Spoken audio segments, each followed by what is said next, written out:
What's up, everybody? It's Trevor here, co-host of the Command Post podcast with another episode of Trevor's Quick Takes 1v1. And today we are joined by none other than the host of Locked On Commanders from the Locked On Network of your choice of podcast and a digital beat writer and contributor for WUSA9, Mr. David Harrison. What's up, David? How you doing today? Hey, how you doing? I appreciate the invite. Yeah, man, no problem. So this what we're gonna do in this segment. I'm just gonna, like we talked backstage a little bit, just give you some questions about the roster. OTAs are starting this week, and you're heading out there. You said earlier today, so we'll get you some notes about that, and then at the end of that, we'll do a little rapid fire segment. We'll ask you some questions and just give you hot take, quick answers on it. How about that? Yeah, sounds good. Sounds fun. All right, so let's get into it. So obviously, OTAs start this week on the 27th, this Wednesday. They are voluntary, which means you don't have to go, but hopefully everybody will show up. How much stock do you personally put into OTAs, and what should we as fans put into OTAs? Yeah, I mean, everything is a good opportunity to start to see the team come together, right? And really, this first OTA practice is really just our opportunity to see the rookies with the veterans, and they've been working together now for a few weeks or so. And shortly after rookie minicamp, usually a lot of the veterans, start coming in or they've already been in a little bit. So these guys know each other pretty well by now. But you start to see just kind of the makeup of what the team is going to be on the field. You're not going to get too deep into scheme and all that kind of stuff. But there are certainly some things you can take from it. Usually, I treat rookie minicamp like I treat like the NFL scouting combine. To be quite honest with you, I treat it like the Senior Bowl, Right. and all these OTA practices. Is you really want to hone in on the good, right? But the negatives or the bad or whatever, you kind of you make a note of them, but you don't want to harp on them too much, right? Because this whole thing is about development and process and growing, right? So you can make a note of it, but you don't want to drive too hard on it. I mean, I remember, I'm not going to name names, just for the sake of the player or whatever, but I remember one rookie mini camp one of the first ones I covered, and there was a rookie that you could kind of just tell like this was his welcome to the NFL moment, and he didn't Mhm. realize really what was going to be in it and how much Right. work it was really going to be. I mean, he came into a drill with his helmet unclipped and it goes flying, and he's just getting his butt chewed by the coaches. And Yeah. it turns out, not 2 or 3 years later, he's one of the main focal points of the offense. So I mean, it's not a death blow for anything if anybody struggles, but if you see the really good plays, like we saw Sonny Styles hitting Mhm. all the run fits, at rookie minicamp, like those are really good things, and those are really good signs, Mhm. for the future. Again, you don't want to, don't nobody needs to start making his gold jacket because of it, right? But Right. you Right. take the good and you look at the good because that means that they're ahead of schedule or at least on schedule. And the bad, you just kind of understand like this is all about growth. So it's Right. okay for a guy to need to grow a little bit. And that's going to say, like, so we shouldn't freak out if JD5 comes out and throws 3 picks on a 7 versus 7 or No, something like not that. at Yeah, all. freak out. I mean, this fan base, some people will freak out about that and make it into something, but we shouldn't at all. Well, I, certainly everything has context, right? I mean, I actually remember, I think it was the Cleveland Browns. I think Todd Monken, their new head coach, yeah. I think all three of his quarterbacks threw interceptions in 7-on-7. Right. And he was very upset about it and very public about how he was upset about it. But then you see some of the clips of the interceptions, and it's just complete and total disconnect, right? Like we're not even on the same page. And I would, I'm not going to speak for Todd Monken, but I would be willing to think that the reason he was so irate about the interceptions is not simply because of an interception, but it's Right. because we've talked about this, we've taught it, we've discussed it, we've repped it, and then we come out here in front of the media for the first time. It's not so much that the media is important, but obviously that's how the story gets out there. And we come out here and we show our butts. You know what I mean? We just look like we don't know what we're doing, but I know that we've been doing this and we do know what we're doing. So that's what it's about. So if Jaden comes out and throws an interception because a guy he's throwing a route to for the first time really this offseason, maybe rounds out a route because he stumbles or something out of a break. I go back to a joint training camp practice. Where were we? I think we were in Miami, right? And Fuller was there, and it was his first offseason since he left the Commanders. That's right. And Jaden was throwing to McLaurin, and Terry slipped. Right, he slipped out of his break. It's a timing route, so Jaden's already delivering the ball. So the ball's coming. Terry slips, and it's intercepted. And in that moment, I think everybody's kind of understood it was what it was. Mm-hmm. But certainly, I'm sure, I don't remember, but I'm sure there was somebody out there who's like, oh, great, our Right. quarterback can't throw a timing route on the outside to our best receiver. We're screwed. But Yeah. it's not really that deep. Sometimes things just happen. Good. All right. So there's a bunch of storylines for the Commanders this offseason. You know, we got two different coordinators. We went got a bunch of new faces on both sides of the ball, more so on the defensive side of the ball. What's the biggest storyline? I'm gonna say outside the obvious of Sonny Styles and Antonio and Hamilton and all the draft. What's your biggest storyline you're looking for as you head to Ashburn for OTAs on Wednesday? I mean, on Wednesday, I think if I had to say like what's the first thing I'm going to look for, the first thing I'm looking for is how Jaden looks under center. You know what I mean? And it's not the first time I'll see him take a rep from under center, or even simulated under center. Where the coach kind of snaps the ball like it's coming from under center. But you just want to see the footwork, you want to see the comfortability of it, and you want to see, how quickly does he get back into it, how confident is he on that back step at the top of the drop, and how quickly does he get to the to ripping the ball on time. And then from there, we'll kind of build on it. But for that first iteration, I think, first of all, he's Jaden Daniels. Second of all, he's the quarterback of the team. Third of all, it's a pretty significant shift. You know what I mean? It's a shift in the way that he plays the game. I did a recent breakdown of this on Locked On Commanders. Like, he played over 90% of his snaps in college, not just LSU, but LSU and Arizona State combined out of shotgun. And then the last 2 years, it's actually gone up. Right, he actually went up in the NFL to where he's played over 93% of his meaningful snaps, I should say, not including kneel downs and all that kind of stuff, out of shotgun. So this is a guy who is very shotgun driven, and it's like you've been, I don't know which transference it would be, but it's almost like you've gone your entire life driving nothing but pickup trucks, and now we're going to put you in the Camaro. Like, is it the same task overall? Yeah, you still got to get from point A to B, you're still on four wheels, but it is different, and how he adjusts to that is going to be interesting. You got anything on the defensive side of the ball that for the first day you can look for? I mean, yeah, linebacker rotation, right? Like, again, nothing's going to be set in stone. And I think that's really the important thing to remember too. But like, how much do we see Sonny Styles kind of in the middle of that box versus Leo Chenal? How much do we see Sonny on the outside? How much do we see him play maybe some big nickel, do those types of things? Where does Frankie Louvu blend into this whole thing? I think all of that, is going to be important. Of course, everybody's going to look at, the first 7-on-7s with Jaden in there. Who's the backer in the middle of the field? Because that's your Mike linebacker, right? And certainly on May 27th, that will be your Mike linebacker, right? But May 27th and September 27th, there's a long way to go between all that stuff. So again, it's all just kind of incremental information. And I think that, something at least that I try to do is not try to be definitive to the point where, when we see something on May 27th, look, every single time we go out there and get more information is an opportunity for the picture to change. And so when we go back out there, I think it's like June 1st, the picture could change again, and then mandatory mini camp, it could change. And then throughout training camp, it could change. So it's part of what makes the game fun is there's so many different ideas. And every time Durante Jones gets to put one look on tape, he's going to go back, and not only is he going to look at why it was good, but he's going to say, okay, how do we make it better? And that could include a switch or a swap.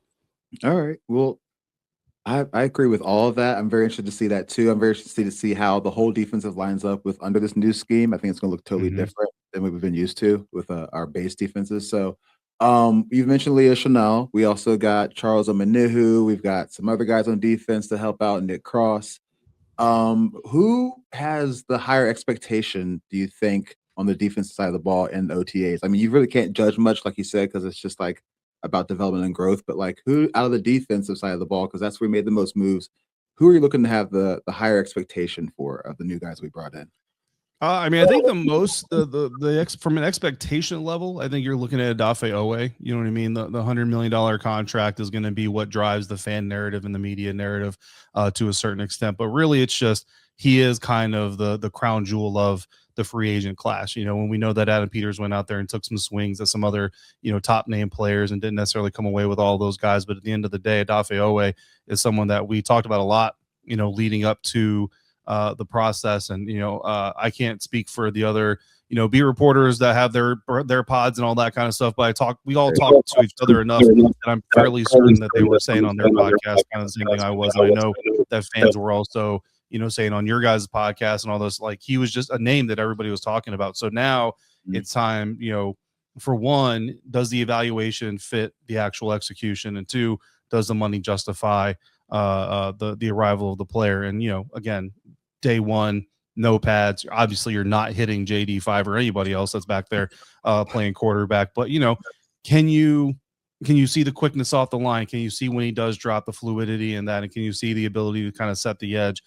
Because these guys in the trenches, like, it's non-contact, right? But these guys in the trenches, like, they do maybe a little bit kind of skirt the line of what is allowed and what isn't allowed as far as contact. Just kind of comes with the territory. And again, it's always the dance during training camp. Who won the day? Offense won the day. Defense won the day. Is it problematic? I remember going back to last year, and the defense had a lot of really good days. And you're like, hey, that's either really good for the defense or really bad for the offense. It kind of turned out it was just really bad for the offense. So how do you measure that? And truthfully, you don't actually really know. You can make an assumption, but you don't really know until the regular season arrives. But it's our first kind of crack to get a look at him in a Commander's uniform and get to see it with our own two eyes. Because last time I saw Adafe Owe in person on a practice field, he was with the Ravens, and he was certainly causing some problems. But I was obviously more focused on the burgundy guys than I was the purple and black guys. Right. I understand. I hear that. I'm going to ask you about the hottest topic in Commanders Nation right now all over social media, and that's adding to the wide receiver room. Mention two names you already know by the way you're nodding your head. I'm going to say Brandon Ayuk and Mr. Stephon Diggs, and I'll put actually to be another Diggs, Trevon Diggs. I want to get your take on that first. Do you have a this or that when it comes to BA or Stephon Diggs, or do we say no to either, or do we get one, or what do we do? What do we do? Yeah, I really don't have an opinion on the matter. I try not to force myself into an opinion, and I know that everybody loves an opinion, and certainly there are some out there. It's funny you say that. I'm literally writing a story for WUSA9.com that's going to go up later today on that topic. But there's a lot of different criteria to it, right? So there's one surface level conversation you have where Stephon Diggs obviously played last year. He finished the season relatively healthy, 1,000-yard season, all that kind of stuff, showed that he can still play the game of football. So that's very attractive, right? Brandon Ayuk is a guy who we haven't seen play in 18 months as of right now. And the question is going to be, what is he going to look like when he comes in? Is he even healthy? And some of the questions are a little manufactured, to be quite honest with you, like does he love football? Is he healthy? Is he working out in the we honestly don't know because we're not seeing any of it. But sometimes we as a public can kind of take a lack of evidence of something to be evidence that it's not happening. That's not necessarily the truth. So that I kind of try to take out of the equation just because I don't have any confirmed information on that. So if you were to tell me you want the guy who most recently produced, I totally get that, right? But the bottom line is Stephon Diggs is a little bit older. He's not going to be a super long-term option. Like if you were to bring in Stephon Diggs now and then say, okay, do we project him being on the team when the new stadium opens in 2030? It's really not going to happen, right? Brandon Ayuk is still in his 20s. Could he be on the roster when the new stadium opens in 2030? He could be. He'll be older by then, right? But he could be on the roster in 2030. So do you want the guy that's going to bring you some short-term value and what he brings because he was playing last year? Or do you want the guy that has more long-term value? The relationship between him and your quarterback is strong, and what he can be when he's at his healthiest. And then I think you also have the conversation of, do you just bring them both in, right? Do you just bring both these guys? And of course, both of them have a reputation for, potential locker room issues, potential off-field issues, and things like that. And I'll be honest, I think a lot of it's overblown on both sides of it. I've had some conversations with some people in the league who agree. I've had some conversations with some people in the league who disagree, right? And so it's all kind of just up to Adam Peters. I think the great thing about Brandon Ayuk is that Adam Peters knows him, right? This isn't a guessing game. Brandon Ayuk and Adam Peters have a history. Jaden Daniels and Brandon Ayuk have a history. So there's a lot of knowledge about that situation coming into it. Stephon Diggs, they have the ability because he's a free agent. There's no handcuffs on him. He can talk to whoever he wants. Same thing goes with Trevon Diggs. Dan Quinn knows him very well, and he can talk to whoever he wants as well. So if those decision makers, armed with the information they have, believe that those guys will fit. We had this conversation with Deebo Samuel last year, and Deebo was actually somebody I knew a little bit more about than I do even say Brandon Ayuk right now, although I think I know a little bit more about Brandon Ayuk than some people just because I have a little bit of connection with Arizona State because that's where I did my bachelor's program. But with Deebo, I kind of kept telling people, listen, Deebo's not a problem. Deebo's a problem for one group of people and one group of people only, the media. Because he doesn't like talking to us. He doesn't like the cameras. He doesn't like the microphone. And I'll tell you, a little bit of peek behind the curtain. When the cameras aren't on and the microphones aren't on, Deebo is a great conversation. Deebo is a great dude. He's a really good dude. He'll talk to you. He'll chop it up. He'll talk to you about whatever. It's when the microphone's on and it's when the cameras are on, because that's when twists can happen. That's when things be taken out of context. And he's just protecting himself. It's not even necessarily, I don't want to put words in his mouth, but it's not even necessarily like a hatred of the media type thing. He's just, honestly, he's being kind of smart and just understanding what to put himself into and what not to put himself into. So that's a whole other conversation. But Debo turned out to be a great part of the locker room. You know what I mean? Throughout the struggles and throughout all this stuff. So I think from our perspective on the outside, we should focus a little bit less on that kind of stuff because the guys making the decisions know way more about those dynamics than we do, and just trust that they know what they're bringing in. Because from the Leo Chenals, the Dafe Oways, to the Debo Samuels, to the guys that we have gotten to know, the Jacob Martins, the Dietrich Wise Juniors, that they brought into this building, to a man, like there's not a single dude that they brought in where we can look and say, you messed up on that one because he definitely doesn't fit. They all have fit so far. So why wouldn't the next guy they bring in fit as well?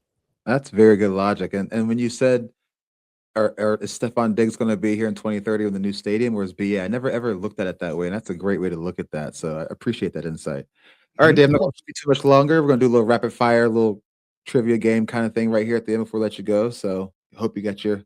This is off the dome too, everybody. Like, this is not practice. We have not talked in this game. This is straight. He has no idea what I'm about to ask, but it's going to be good. So let's start off right now. Who needs a huge year for the Commanders?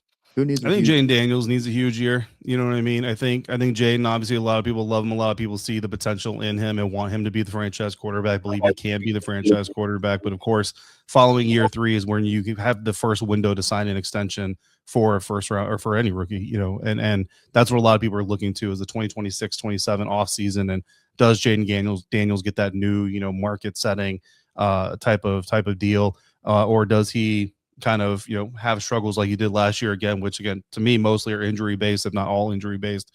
But if he has another season where he's just hurt all the time and not available, then the questions start coming in. Is it time for the Commanders to pivot? Is it time for them to look at someone else? Is it time for them to bring in this other veteran that maybe can lead a little bit better than even, say, a Marcus Mariota can? And I just think you need to avoid all those conversations. And a big year from Jaden, whether it's MVP caliber or just, you know, comeback player of the year caliber, whatever, if you can have a really good year from Jaden Daniels, then you can put all that to rest. And I think that would be better for everybody.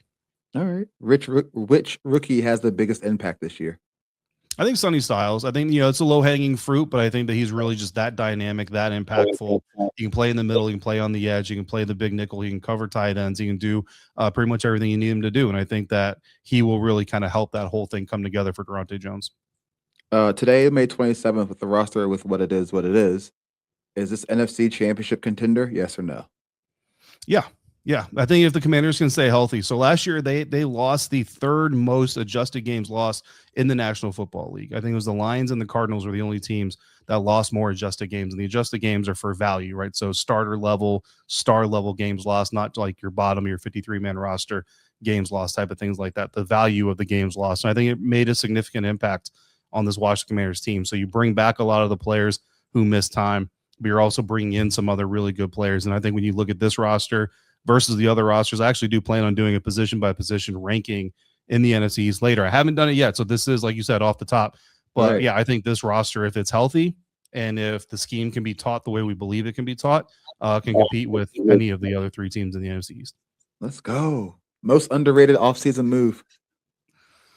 Ooh, the most underrated offseason move. I'm going to go with the retention of Darryl Tapp.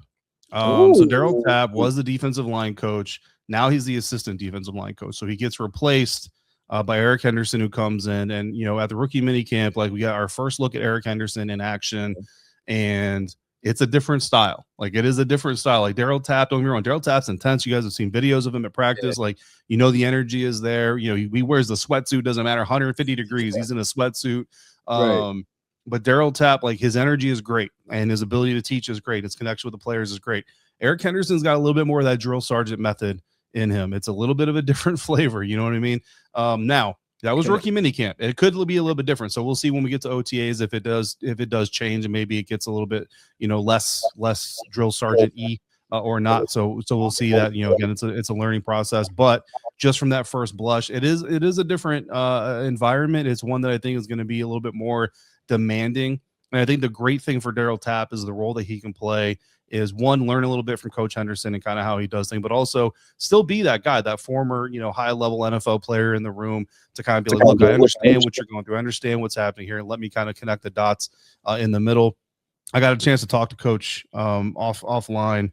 You know, I didn't record it, didn't do anything like that, so I won't do any quotes or anything. But I just got a chance to catch up with him because he's one of my favorite coaches on the staff, and he's great, man. Like, he's not only Is he obviously okay with the move, like accepting of it, I should say, but he's embracing it. You know what I mean? And it just really shows the team spirit behind Coach Tapp. And I think that front seven and that defensive line specifically, the old saying is, if you're good in the trenches, it's hard to be bad. If you're bad in the trenches, it's hard to be good. Having a guy like Daryl Tapp who is willing to take that demotion and not only accept it, but look for his way to embrace it and elevate it, I think is really crucial. That's what's up. I got 2 more for you, and I'll get you out of here. Do we have any Pro Bowl players on the roster that will wait? Do we have any players that will Pro Bowl this year? May 27th, by the way. Yeah.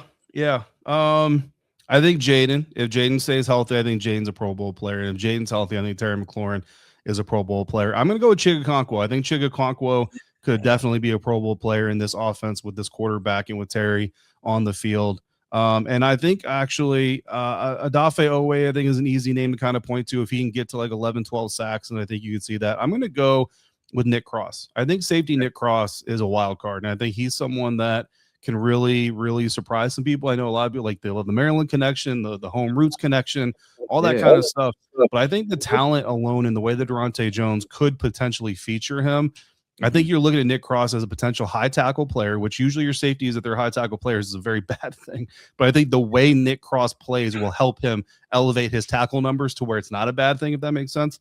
I think you can see some sacks out of him, some forced fumbles out of him, and some interceptions out of him.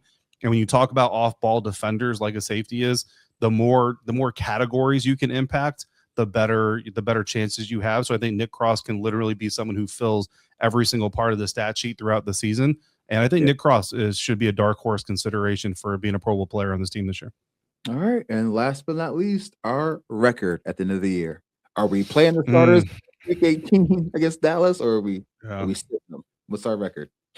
I mean, the hope is, if Dan Quinn goes the way that he's gone in the past, is the starters play the first half of the game, they sit the second half of the game and get ready for the postseason. I think I'm gonna go with 9 wins right now. I'm gonna go with 9 wins right now. That is a little bit conservative for me. Again, if this team is healthy, I mean, listen, if this team is healthy, I think 10 wins is certainly within reach. It's a tough schedule, but I do think that the way the schedule makers laid it out a little bit, there's some advantages here and there. There are some points on the schedule that do benefit the Commanders. Obviously, that first 4-week stretch is huge, right? If you can come out and set the tone against the NFC East, winning at least one of those 2 on the road games in the first 2 weeks, if you can beat the Super Bowl champs in your house in week 3, and then, of course, take care of business in London. First time this franchise would have a win overseas, by the way, which would be great. I think that's a great way to start it. And if you can get some momentum rolling into San Francisco could be a statement game. All right. Well, that's it, everybody. That's David Harrison from Locked On Commanders from the Locked On Network and the digital beat writer and contributor for WUSA9. I'm Trevor, co-host of Command Post Podcast. This is my Quick Takes 1v1, and we'll catch you guys later.